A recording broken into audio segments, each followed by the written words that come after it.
All right, everybody, welcome to the show. Today we have Justin of Quidli. Am I saying that right? I guess I'm not sure. There's no other way you would say it, right? No, it's correct. And we're going to talk about building on Farcaster, especially using frames and this kind of composable universe that we find ourselves in, where you can, glue together all these different building blocks and create new experiences. And I wanted to start, Justin, just hearing about your background and how you found this whole world. Yeah, sure. What's my background? You mean like just straight into crypto or what, like in general, like about myself? Maybe like really summarized pre-crypto, and then Okay. we can start from when you got on chain, as they say. Yeah, okay.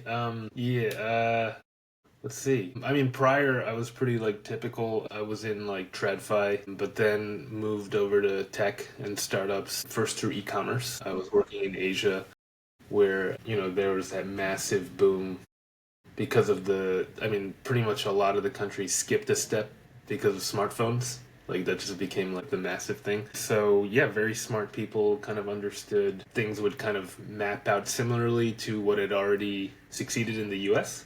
Mm. And so that's e-commerce, for example, and that's how I got into tech. We were building e-commerce in Southeast Asia when it didn't really exist, and now it's like probably even more insane than intense than in the US, like how it works. But yeah, I mean, I've lived in like properly lived in like four different countries in the past like 20 years, and so like I was also very well exposed to like the issues with cross-border banking, like personally having to deal with all that stuff. And so when Bitcoin was like first experiencing like a massive boom back in 2013, I think there was a lot of coverage about like Silk Road and things like that.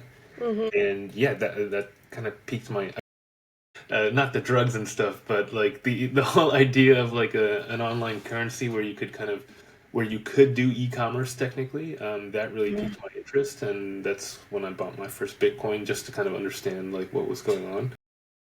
But yeah, that I mean, I didn't work in crypto during that time, but that's pretty much what caught my interest, kind of understanding the pains of like not really being able to freely move money the way I wanted, particularly at a time when like suddenly everything was becoming an app. And so everything was like digital. It was supposed to be digital and more open and free, but yeah, particularly with my money, it didn't feel like that. And so those aspects of crypto are really kind of, and obviously the speculation also. Yeah, and cross-border banking has not gotten a whole lot better since then. No, this is true. It's insane. I mean, I feel like we've gotten even more apps since that time, and they haven't really solved anything. So, like, I do think if you were to ask me, like, straight up honest opinion, like, what in crypto has product market fit? I mean, I wouldn't even say it with a stable coin, even like with a meme coin, even with a shit coin. I think cross-border P2P payments with any token you have is like an absolute very strong product market fit in my opinion. Yeah, and I mean it's one of the quote unquote like real usages that has actually taken off is like people doing remittances, or even just like, for any reason that you might want to send money to someone in another country, you can just actually do it. And someone was talking on the timeline yesterday, Matthew Chaim was talking about, he's in Canada, he's trying to send money to the US, and he had to like go talk to his bank in person, like talk to multiple people at the bank. And you'd think that, I don't know. I guess there's just a lot of middleman cruft Yes. and compliance that is still hanging around. Yeah, which is funny. I think with crypto and we're seeing with DeFi, I do think it's better and more efficient for sure. But I do think with smart contracts and all these like, app layer stuff and abstraction we've added on, like there seems to be more like micro middlemen kind of being added to a lot of these things, which to be honest are probably still better than like the intermediaries today. But still, it's not quite the unstoppable like future that was like I don't know if you were like for those people who are active like in ICOs during like Ethereum on ERC20 revolution like 2016 2000 everything was like unstoppable, get rid of middlemen. It just seems like we've added a couple like just new generation middlemen into the mix instead of like getting rid of them actually. Micro middleman is a really good phrase. That's so true. Yeah, I do. I wasn't involved, but I was around. Or I was like watching from the sidelines. You remember the DAO? The Ethereum one?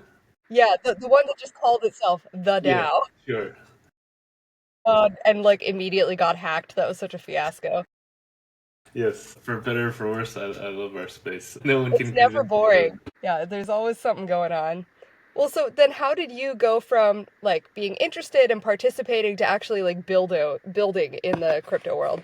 Yeah, sure. I think really it was with Ethereum and ERC-20. I think like the growth of the smart contract movement was a Mm, very, I mean, it wasn't just Ethereum at the time. Once Ethereum kind of really solidified that idea, like no pun intended, like I think a ton of other, blockchains thought like, yeah, this makes sense, and that programmability very much with ERC-20, I think. Once ERC-20 became a thing, that kind of made me understand like this is more than just Bitcoin. This is more than just like money. I mean, for me, I've always just understood Bitcoin as money. Like, not hmm even like with today's, if you wanted to be a bit antagonistic towards Bitcoin, it's just like a digital rock. Like, I didn't even see it that way. Just Bitcoin like seemed like an asset even back then. Like, hmm it's gold. I mean, people were trying to build stuff on top of it, but nothing was really sticking. But Ethereum and ERC-20 kind of really changed my views on that, I think. mm And if we were doing this in 2016, 2017, I would have probably been more like, yeah, like ERC-20s and like like tokens in general are kind of like that's not my thing. I'm more into because like when we first tried building stuff, it was I mean, we didn't call it that back then, but we were doing security tokens for real world assets. And you would have mm probably heard me saying something like, "Yeah, yeah, no, we're trying to like tokenize actual things where then you could, leverage a lot more like I don't know, accessibility. Like the digitalization would let you, apply a lot more different kind of engineering and like financialization of things. Blah blah blah blah blah." But fast forward a few years later, and I'm like, "Wow, that's really more legal friction." And even though like open tokens like create spaces for like shitcoins and scams and stuff like that, I think I've come around to believing like yeah, this kind of sucks, but even that much accessibility is I like the democratization. Even the democratization mm. of the Ponzi, I think, is worth democratizing as opposed to just letting, like bankers and traders just not even traders, the quants like building like all sorts of financial products and stuff like that. I mean, those are for all intents and purposes Ponzi's too. So why not let the average Joe into more Ponzi? Well, it's like when the printing press came along, not only were they reprinting, all the classics from the golden ages of Greece and Rome, there was a flood of misinformation Yeah, because anyone could print anything now. absolutely. It's the same thing with the internet, and now with like the internet of money, it's like you said, the democratization is kind of there's like a two-sided coin. Yeah, no, I think that's the healthiest way of looking at it. I know a lot of people like tend to get down. It's like, oh, why do we see nothing but scams? But it's like,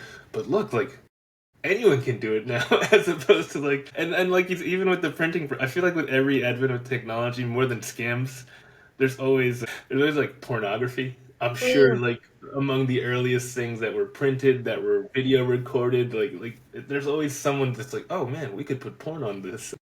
Yeah, for sure. Yeah, really, it drives technology forward. Yes, yes. For better or for worse. Yeah. There was a from that like I want to say it was like 2017. That might be wrong, but there was Spank Chain, which was like basically what it sounds like. You mean you're not talking about a memes thing? Are you spank coin? Oh, I think it was. Yeah. Yeah, I which I think think was a it's great been idea. long dead now, but I don't know if it's dead, but I know yeah, Spank Chain did not take off the way he thought it would. And arguably too early. Like I could see it doing better today than it did then. yeah, I mean, obviously not I'm not the intended, or maybe I am the target intended audience, You're but the like target, but maybe not successfully. yeah, I guess it didn't. I thought it would take off. Like it made sense, and there like a lot of things were being deplatformed at the time if you were like adding any kind of like sexual or porn kind of twist. But I don't know, and we definitely saw a lot of Amin during that time. I don't know if you looked at, yeah, but yeah, I guess we're back to tokens instead of token only fans. Yeah. I mean, now it would be like, I think this may have even happened. Like, if you're an OnlyFans girl, you can make a meme coin and then, like, maybe make a bag off of that. But everything is such a speed run, though. Like, it goes, Yes, it's like 1 week of longevity. that is kind of wild in this space, and it can be frustrating. I mean, I know smarter people will tell you like, yeah, just ignore the noise.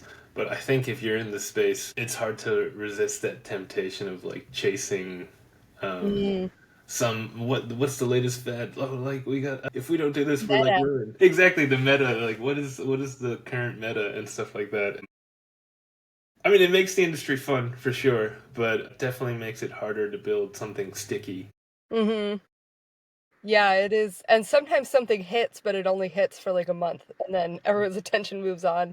Yeah, yeah. But it can. I mean, as a builder, it can be frustrating because the guy that was hacking away and then was able to unlock that. Everyone's like, oh, he's like here. She is like the second coming. Like this guy is like a genius. And then yeah, a month later, you don't think about it. But like, it's still a fun space. I don't think there's any other space a guy like me would want to be working in today. It's exciting. It is exciting.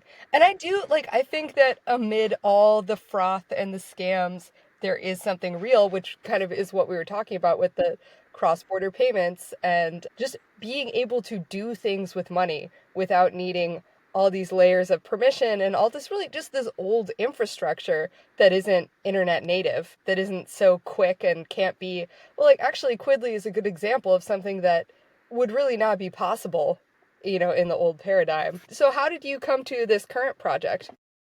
So we'd always kind of, I mean, even with real world assets, which we didn't call at the time, we were calling security tokens. Even with that, we were always focused on trying to do something around compensation. We Mm. just understood that that was something common across like everyone needs to be compensated if they're working. I had one of the companies we built, excuse me, in Southeast Asia, we were able to sell, and that kind of that exit process and like the handling of like shares and things like that, it was very I mean that's a part of compensation too, and it was a very confusing process, especially if you're just like not an investor, if you're not one of the founders, if you're just holding like some piece of it for being a part of the journey.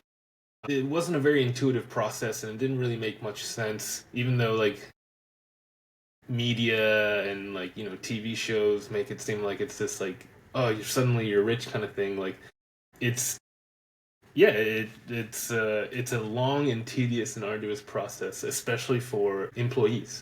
Mm.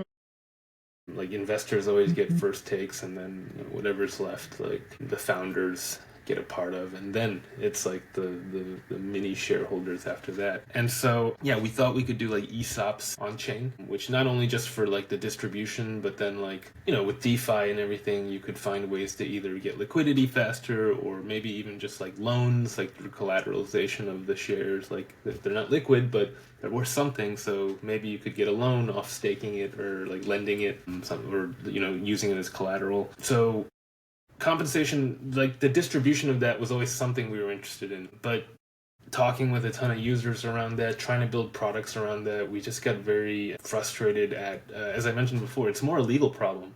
Mm. There's just a lot of like legal friction around it. There's very little technical friction. So if you just wanted to make it transferable, make it easily distributable, that's super easy. But I mean, the frictions are it's not a bug, it's a feature.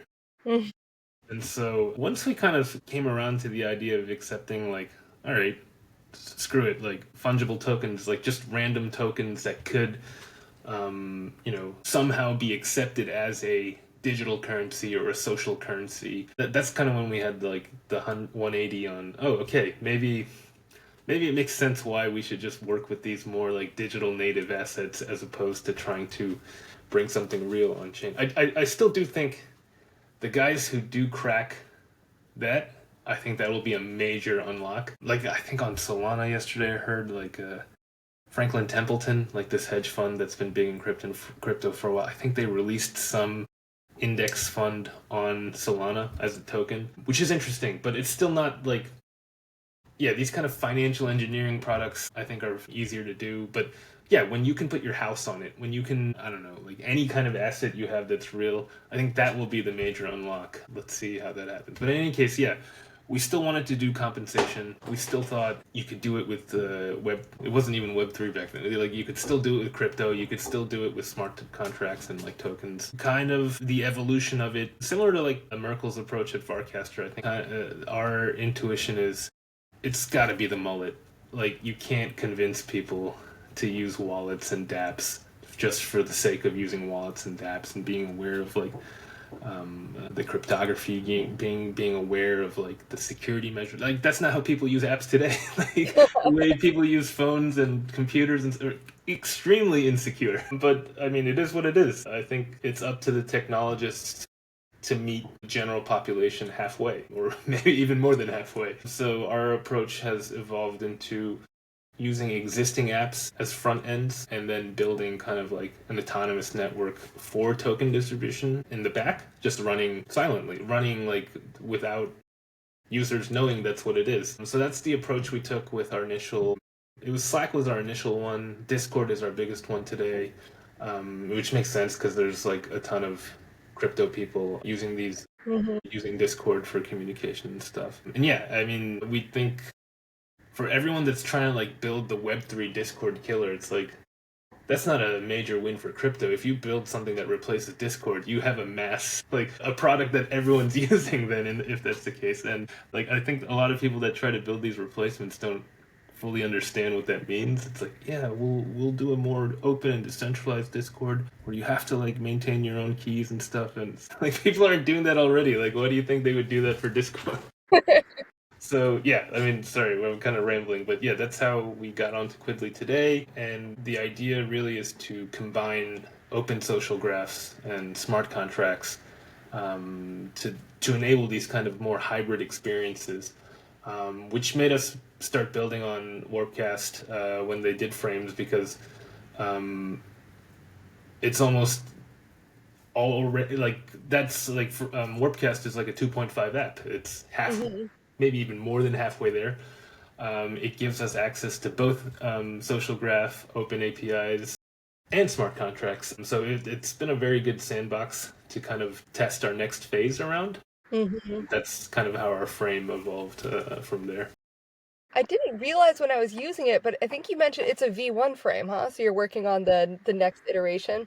Yeah, yeah, yeah. We built that earlier. Oh no, not this year anymore. Like in the middle of last year. Shortly, we kind of waited from the initial frames run because everything is kind of janky when it starts. Even as it evolved, it's still pretty pretty janky.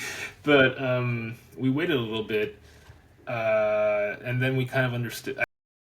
Payments became a thing a lot of people started building, and so we didn't want it to just be another P2P payments kind of thing. And we understood that a lot of people were trying to build communities on it. So we thought like what's the best way to filter tokens, like the distributions you're doing to people? Obviously, even outside of Quidli in general, outside of Farcaster with crypto, people are very sensitive towards like airdrop farmers and things like that. And so we were thinking about ways to it's hard, but the decision we took was be retro instead of I know a lot of other people still do like okay, from now here's the rule and you can earn, but then like you're pretty much inviting all the farmers to come in. So our take was like reward people who've already done stuff for you based on like engagement, and in the Warpcast parameters that's pretty much like liking, recasting, holding certain NFTs or certain ERC20s, and under that's a mix of social graph and smart contracts. So yeah, like that's kind of the point again. Like Warpcast is this great playground to really. When we do this on Discord, it's much harder because there's no native smart contract the language there. There's no native smart contract environment to build stuff like that with. So it's a lot harder to build more of the features we want, but Warpcast is a great sandbox for that. Yeah, how do you do it on Discord? Like even just say getting people's wallet addresses. I imagine add some, like, do you have to have them go through an onboarding step? Yeah, so it's been an evolution. Initially, we just kind of YOLO'd it and did a custodied workflow where like we're holding everything and you're just paying the bot, and we have a blockchain backend that will like trigger to do stuff, but still very much like arm's length non-custody because it's very much like we're custodying it. And as we saw usage, and it also has to deal with like infrastructure. When we started, like it's crazy how fast the infrastructure is growing. Because when we started, we made that decision because we didn't really want to build our own wallet. And then even if we did build the wallet, the just getting users, our users like our Discord integration because it doesn't feel like you're doing Web3 transactions. It's instantaneous, and which is ironic. But still, like the custody aspect bothered a lot of potential users. And so, timing wise, suddenly Privy came along. Mm. I mean, I think there were a few options before that as well, but Privy is obviously one of the leaders now in that embedded wallet space. And that kind of stuff really inspired us to really get back into putting more of the key features on chain. So yeah, but to answer your question, the authentication of your Web2 account, we retrofit with a wallet now because of Quidli, Privy. And then like actual Web3 transactions, yeah, you don't have like a frame or like an open graph like in Warpcast. So in Warpcast, in Discord, for example, we take you out. We provide a link, you click the link, it opens up in your browser and you finish the transaction there. So I mean that's pretty much frames, but obviously separate apps, right? Like frames that's happening in app so it looks seamless, but conceptually it's pretty much the same thing. We do that in Telegram as well. It's a little bit smoother, similar to Warpcast because they do have an open like you can open a mini app in Telegram, so you're not leaving Telegram. It all looks like it's happening in your chat. So I think that's for why we made that decision to really emphasize that it needs to be an open social graph, like so that it really lets us leverage both what's off chain and on chain to then make your distributions. Do you worry about Discord like changing the level of extensibility? That's a good question. Yes and no. I would say yes, because yeah, they could totally just shut. Slack, for example, was our first integration, and it was pretty big for a while. We did over 500,000 in transaction volume just off Slack stuff. I was surprised by that because I don't think of Slack as like a crypto environment. No, no. I mean, but we were like really aggressive with that was our first one, so we were just like really aggressive in trying to sell it. We were like reaching out to just remote companies, like distributed companies. Like they didn't have to be Web3, and it appealed to some. Like, yo, you could just send, especially with stablecoins, you could just send $1 to somebody somewhere else. Blah blah blah. And we grew it enough where there were enough installs where we qualified for Slack to list us and stuff like that. But when they saw what we were doing, they were like, "No way! Like we're not going to list." So we always have our Slack integration always has the banner. This is not like an approved Mm. integration or bot or whatever. So yes, that concern is there. It's the same with Discord. We've hit multiple times now installs to keep getting more promotion within the Discord. What do you call it? Ecosystem, I guess. Hmm.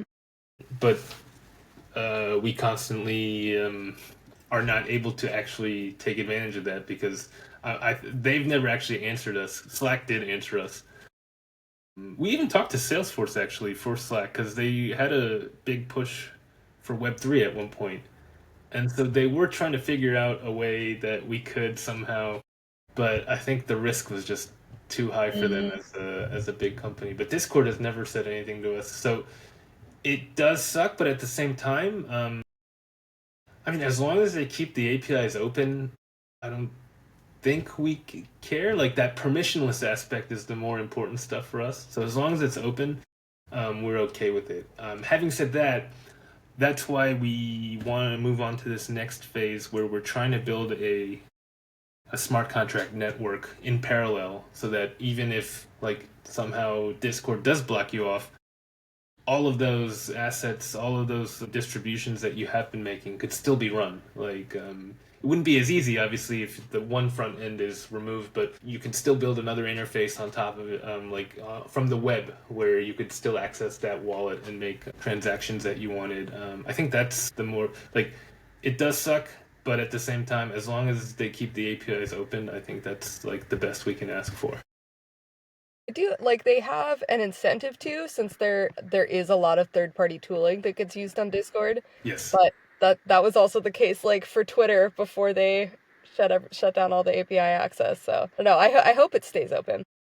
Yeah, no, for sure. Yeah, Twitter is a great example of that. Yes, it ruined like several like well-funded tech companies. I think Dan talks about that a lot when he talks to people at Warpcast, where it's like, "Well, yeah, look what happened to Twitter and all those companies that were building around it." So yes, definitely a risk, but I think for us, the idea is to make it as open as possible so that anyone can build their own version of it if they wanted. So that's the point of the network that we're working on.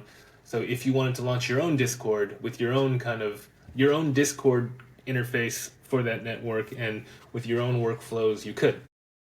So there could be other Quidli clients theoretically. Exactly. Yeah, yeah. That's the way we're looking at it. Obviously, it's similar to Warpcast, where it's like we're eating our own dog food because we are the most incentivized to do so right now. But I could see it where, yeah, another client for Discord, or maybe there's an app, I don't know, in Portugal or Rwanda. I don't know, some random country that no one else in the world cares about, but these people do care about, and there is an open API. Maybe you can build a layer on top of or underneath that.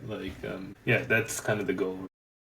Or theoretically, if Farcaster blows up, like it's really kind of a perfect fit for Farcaster. Yes, yeah, yeah, yeah. Definitely especially with V2 frames, I think it could be a lot better, which is one thing. We're slow on that because we're working on a bigger, the first part of that underlying infrastructure right Mm. now. And we're almost done, so we will get to the frames V2 bars as well soon. I really like the level of granularity that you enable, where you can, like, I think one of the options was you could airdrop to not just people who reply, but replies that you like, so that you can sort of handpick, which is great because otherwise it makes it harder to farm, basically. Yes. Yeah, yeah, yeah, that's like the ultimate like fu to farmers. Like, no, you can't even if you know that I'm doing replies, I have to like it. It's like in between a standard airdrop and the tipping systems that we've seen take off on Farcaster. Like I like that it's like a little bit of a best of both worlds thing. There's even you could theoretically use it as like a bounty thing where you say, you could have some request in your post and then say like I'm going to like the top 5 replies or whatever and reward X amount to each of them. So I think like I'm planning to play around with it more because I there's a lot of like I mean it's like a mini version of the larger composability where you can like Yes. connect things together. Yeah, yeah. I would say if there's one thing I would toot our horns on, if I could, because I wouldn't say we're like a massive success, but I think one thing I would toot our horns on is we're trying to stick to our guns around the ideas of permissionlessness and composability. Like you could mix it with other things. You can mix it with NFTs, like through that you've minted through Zora or I don't know what's the latest one, Rodeo now. You can do it with tokens like through your community, people just holding certain ERC20 tokens. If you wanted to just reward like I don't know the I was gonna say Pengu, but that's not ERC20. That's on Solana. Yeah, I don't But even know what Solana does Solana have an equivalent of ERC20? yeah, SLP20 they call it. There the transactions aren't built into Warpcast APIs yet.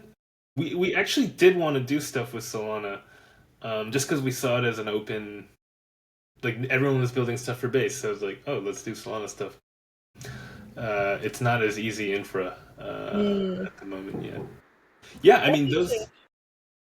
That may change. Yeah, yeah, yeah, yeah. I think the or like people in general have been hinting at more like Solanification on Warpcast. I'm curious to see how that would work with the whole since all FIDs and stuff are on Ethereum chains.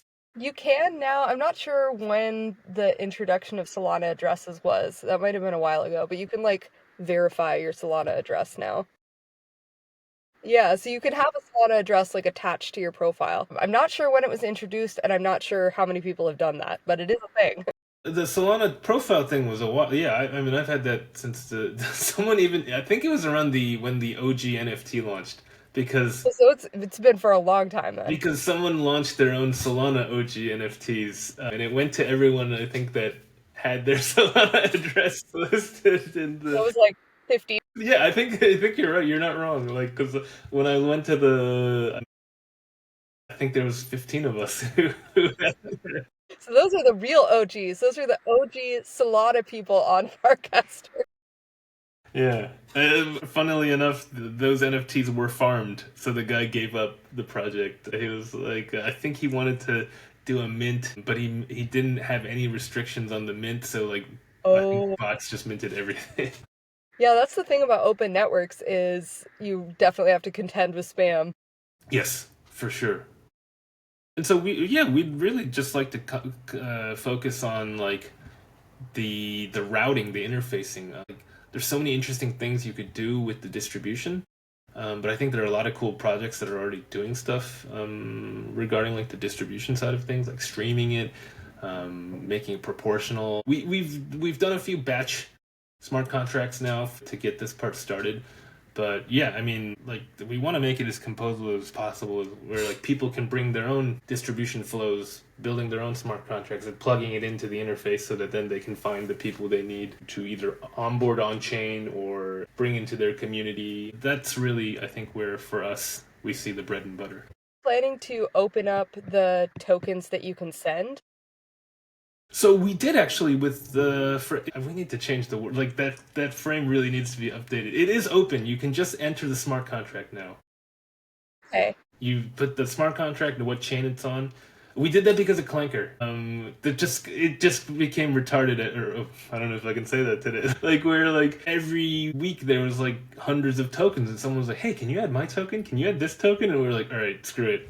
Just put in the smart contract address. As long as it's on an EVM chain, like it should work. It is technically open." Oh, I didn't realize because there's a stage in the frame that kind of seems like it's a whitelist of the assets that you can Yes. send. Yeah. Yeah. We need to get rid of that. That is confusing to people. Well, I'm sure once you get to your next frame, it'll all be more streamlined. The Frames V1 interface is weird, so I imagine it'll be easier to Yes. Yeah. Yeah. make I things mean, clear.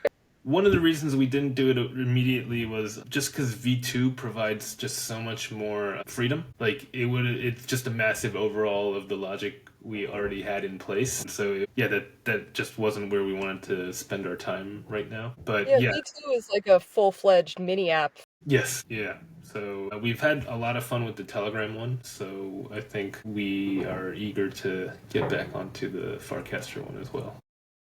It's funny that, Western social media is like just now starting to catch up with where Asian social media has been for a long time. With the leapfrogging onto mobile, like there was so much more functionality developed for the social apps. Yeah. We're kind of almost there now. You know what's funny is, so I think most people who are like proper Korean, like, so I was born in the U.S., but I grew up in Korea in the 90s. Like, I went back to Korea and then went back to the U.S. for high school, which is why I sound like this. And if you grew up in Korea, like, I was talking to another guy like me, Brian Kim. I don't know if you know him. But yeah, I follow him. Or just any person who grew up in Korea in those times, like particularly Korean. I mean, you see this with a lot of Asian internet today, but I think Korean internet was like really ahead of its time with a lot of what we're seeing becoming mainstream now. Social networks existed. I mean, social networks always existed on the internet. Bulletin boards are forums are social networks, but like actual big corporate social networks existed since the 90s. There was something called Cyworld, which is basically Facebook and MySpace. Mm, But this was in like, I don't know, like 95, 96, wow. and there was already a metaverse because there was avatars where you could create, like, I mean, they weren't like these 3D massive things. They were just like mini JRPG looking, like top down. You could create your own room or world and people could visit. And there was currency that you could then like pay for. You'd have to buy it with money, and then you could pay for stuff in app, in world. And that obviously ended up being used for money laundering and a ton of stuff like that. And it's fascinating how early it was and how it couldn't spread because I mean, it was in Korean. Like you needed to be able to talk to to bring in people from outside, and I think a lot of countries actually. I went to the DGen event in Poland and was talking to some Polish people. They had something similar too. Mm. But again, it's in Polish, so the limitations of the language, I think, are very. None of the That's one thing in crypto that's always fascinating is because it's really built by a lot of younger people. Not many people are aware of like the history of. I mean, not that they should or anything. I don't want to sound like an old man, kind of like yelling at the clouds, Kids but these like days. yeah. I mean, ever since the internet's been around, like people have been attempting these kind of coordination, organization, like digital currency, payments. It's pretty much been the story of the internet, just running up to either technical limitations or legal frictions. Or so I think it's interesting that anyone who thinks this stuff is new should. That's not the case. I don't think any of these things are new. It's just I think it's only now that it's a point in time where it's technically feasible. Like, Hmm. yeah. Yeah, you see every generation wasn't, well, I was around, but I wasn't online for, these the eras that you're talking about. And but I've read some books about it, and you see every generation try, like you said, that like there's kind of a set of ideas that are really compelling, and they all try to make it work with the infrastructure and the user base that is around at that time. And your point about various different countries having their own versions, that actually, I mean, it sort of shows the power of a global protocol, because Yes. English is this global lingua franca for Yeah. business, and because of that it's able to like transcend the national borders. um yeah, that's a really interesting point. Like even within crypto, which has existed for what, like generously 20 years, and that's really generous, maybe more like 15, every couple of years people try the same ideas with whatever tooling is around. And like once something, like you need to have the user base be ready for it as Yes. well as the tooling. Yeah. What you said reminds me of like with smart contracts during the ICO era were pretty much a proxy for like automating everything. Like, oh, like we don't have to be thinking about stuff because the logic of smart contracts will be running everything, banking, finance, like your assets, but like they're all running in the background. And fast forward to today, suddenly that's not true. Smart contracts are just there. What's actually doing the automating is AI agents. Like the same wording that was used for AI agents was what smart contracts were being sold as back then. So it's really just an evolution, I think. And what sticks will be, I think, it'll be interesting to see what ends up sticking, and then ultimately creating what becomes then at the protocol level something necessary, and at the app level or the usability level, like what people actually get value out of from these things. I find in talking to builders that almost everyone who's making something interesting has been around for multiple cycles and has like done previous attempts at whatever they're trying to do. And like, and because you need to, there's nothing that teaches like experience, right? Yes. Yeah, yeah. That this is true. Whether I guess you just got to keep taking shots on goal. I don't know how many people actually end up like making the goal, but like definitely you could like. And I think that's one weird thing of crypto, and particularly when you see on Warpcast is people are taking a shit ton of shots on gold. I just feel like they're not sticking to it long enough. Like Mm. the people that I think have found success are sticking to it long enough, and I think I just see a lot of people that they build something for like 2 weeks, a month, don't see any kind of traction, but and it's like okay, like on to the next thing. It's like man, if you build something in a month and it's like a massive success, like if it were only that easy, right? Yeah. I think some of that is also youth. Like you make something and you learn from the experience of making it, even if you don't stick to it. Hopefully, that's the. Yeah. No, I mean I admire it too. Like I think it takes a lot of tenacity, but at the same time, it's like maybe we should widen the horizons a little bit instead of like 2 weeks, 1 month. Like spend like I don't know, a couple months, 3 months. Try 2 months. Yeah, yeah. Let's just shortly increase the increments here. Well, and you do, what is the phrase that's like every overnight success was years in the making? Like Farcaster itself, for example, has, is at its most vibrant now. Well, that's kind of debatable, but I think it's at its most vibrant now, and it's been around for years, Yeah, before most of the current people found it. No, I think it's always gotten better. I think people that tried to say it was better back then or it was worse back then, it's like, I don't know, either you're like gatekeeping or you're just like not, I mean, or you just don't like other people. Like, I guess that's Are gatekeeping too. chronically dissatisfied and kind of take pleasure in that. Yeah, yeah, yeah. Like, I guess if you just wanted to keep talking to the same 100 people over and over, it would be cool, but I'm sure at some point that would get boring. Start a group chat. Yeah, exactly. Yeah, it could just be. It really could just be a group chat then. Yeah, it's exciting to see. I There are so many projects that are using the infrastructure and like trying to figure out what can we do with this. And now there's a wallet. We're going to see a whole new wave taking advantage of that Yes, capability. and I like when new people come in. I think for Fresh me, blood. yeah, yeah. I mean, you just and especially like crazy people. I mean, you need chaos monkeys in environments to make stuff happen, and Hmm. I guess it might not be palatable to some people because I get why it may just seem like this crazy casino, like, and if that it just seems like everyone's into the greed part, but I think that's also kind of the reason why it's such a catalyst, why it's such a what do you like a dynamic environment because like you think something's calm and then suddenly someone just throws a stick of dynamite in and you're just like you either just you had enough and you leave or you stay in and you're just like running around and I don't know maybe that's why like there that a lot of founders gravitate to it too because I think founders tend to like to they like they thrive in the chaos or at least Hmm. the chaos is opportunities. Yeah. Well, and people want to figure out how it works. And when someone has a new idea of like something that you aren't allowed to do, but that is possible, like Yes. that's interesting. It's kind of like a hacker mindset. Yeah, yeah, yeah, yeah. Yeah, and hackers should be accessible. Like anyone should. Hackers shouldn't. They don't have to be one archetype of like It doesn't have to be a developer. It doesn't have to be like I don't know, consulting guy or something. You could just even people doing social stuff, doing creative stuff, can hack around with what we have to see how they can create value.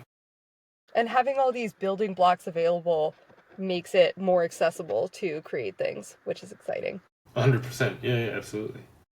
That's been one of the nice things about this AI explosion too, is that, there are definitely pros and cons, but people are able to make more than they were before.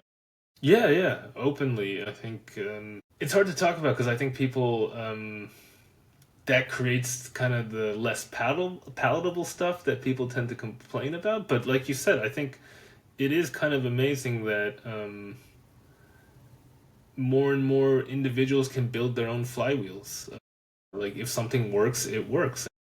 Sure, you could kind of complain about it. It's like, oh, like it was better before people like this were here. It's like, but I don't know. I kind of like seeing everyone hustle and everyone out there trying things and taking their own shots. Even if it's even farmers, like even if it's something as stupid as like coming into your replies and saying tip me or your DCs and saying tip me, like they're trying something. If it worked, it worked. If someone took some form of either pity or like acquiescence, like and sent them like, $10, like shit, man, they made that happen. And Respect the hustle. building blocks on building, like maybe they understand that you could create a botnet of like 100 people doing the same thing and get more again, there's stuff you can build within the chaos. Yeah. And it's like it's necessary to have that adversary also so that you can build robust experiences. Like if the farmers weren't there, then you couldn't have a farmer resistant experience. Or like you couldn't figure out how to make a farmer resistant Yeah, experience.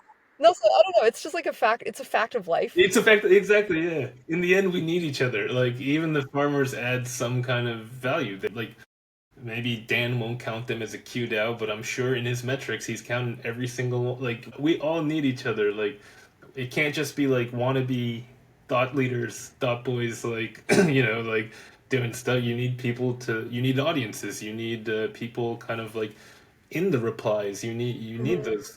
You need that kind of momentum. And so ecosystem. Yeah, exactly. It's a whole ecosystem for sure. Yeah, it really is ecological. There's like different different trophic levels. Yes, no, no, like it's funny and we laugh, but it's true, right? Like, in order to survive, um, there I don't know what you call it. Like, if you're predatorial, it'll be like prey or crops, or if you're like more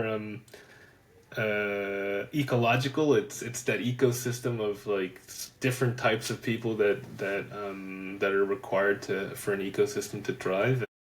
It is what it is. Well, I think on that very philosophical note, we'll wrap up. Thank you for coming and chatting, and people should stay tuned for Quidli's V2 frame. It's spelled Quidly, not Y, Yes. I. Quick note on the it's when we were trying the real world stuff, it's an inversion of liquid, and we just kept the Interesting. name because like I mean, it's pretty memorable. It's pretty easy to say. yeah, thank you. You probably are able to get the handle in various places. Yeah, exactly. It's not in competition for many things. But thanks for having me. I hope it was interesting. I don't know if just listen It to was me. interesting. Yeah, I'm excited to see how you guys continue building out the project. Thanks. Thanks for having me on. All right, let me figure out how to stop the live stream. I think I just